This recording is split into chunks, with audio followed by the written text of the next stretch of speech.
നമസ്കാരം. ഇന്നത്തെ തൊഴിൽ വാർത്തയിലേക്ക് എല്ലാവർക്കും സ്വാഗതം.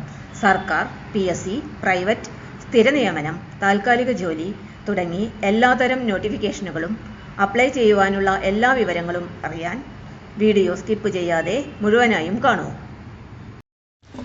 ഡാറ്റ എൻട്രി ഓപ്പറേറ്റർ ഒഴിവുകൾ. വ്യാവസായിക പരിശീലന വകുപ്പ് ആസ്ഥാനത്ത് പ്രവർത്തിക്കുന്ന IT സെല്ലിൽ ഡാറ്റ എൻട്രി ഓപ്പറേറ്ററുടെ ഒഴിവുകൾ ഉണ്ട്. കരാർ നിയമനത്തിന് ഇപ്പോൾ അപേക്ഷിക്കാം. ഒഴിവുകളുടെ എണ്ണം 2. കോപ്പ ട്രേഡിൽ നാഷണൽ ട്രേഡ് സർട്ടിഫിക്കറ്റ് അല്ലെങ്കിൽ സ്റ്റേറ്റ് ട്രേഡ് സർട്ടിഫിക്കറ്റ് യോഗ്യതയുള്ളവർക്ക് അഭിമുഖത്തിന് പങ്കെടുക്കാം. പ്രതിമാസ വേതനം 22,240 രൂപ. താൽപ്പര്യമുള്ളവർ രേഖകൾ സഹിതം ട്രെയിനിംഗ് ഡയറക്ടറേറ്റ്, 5-ാം നില, തൊഴിൽ ഭവൻ, വികാസ് ഭവൻ, PO, തിരുവനന്തപുരം എന്ന വിലാസത്തിൽ ഒക്ടോബർ 6 രാവിലെ 11 മണിക്ക് അഭിമുഖ പരീക്ഷയ്ക്ക് ഹാജരാകണം. വിശദവിവരങ്ങൾക്ക് det.kerala.gov.in എന്ന വെബ്സൈറ്റ് സന്ദർശിക്കേണ്ടതാണ്.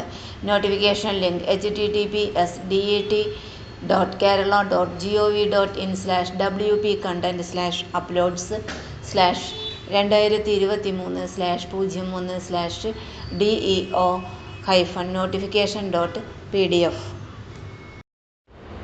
തൊഴിൽ വാർത്തകൾ എല്ലാ ദിവസവും. വാർത്തകൾ തുടർന്നും ലഭിക്കാൻ ചാനൽ ആദ്യമായി കാണുന്നവരാണെങ്കിൽ ചാനൽ സബ്സ്ക്രൈബ് ചെയ്യുക. വീഡിയോ ഇഷ്ടപ്പെട്ടാൽ ലൈക്ക് ചെയ്യുക. വീഡിയോ കൂടുതൽ പേരിൽ എത്തിക്കാനായി ഷെയർ ചെയ്യുക. നിങ്ങളുടെ വിലപ്പെട്ട നിർദ്ദേശങ്ങൾ കമൻറ്റ് ബോക്സിൽ രേഖപ്പെടുത്തുക. തൊഴിൽ വാർത്തകൾ, പരീക്ഷാ വാർത്തകൾ, വീഡിയോ ക്ലാസുകൾ, നോട്ട്സ്, ക്വസ്റ്റ്യൻ പേപ്പേഴ്സ്, പരീക്ഷാ കലണ്ടർ തുടങ്ങി കൂടുതൽ വിവരങ്ങൾ പ്ലേലിസ്റ്റിൽ ലഭ്യമാണ്. ഇന്നത്തെ വീഡിയോയുടെ അവസാനിക്കുന്നു. എല്ലാവർക്കും നന്ദി.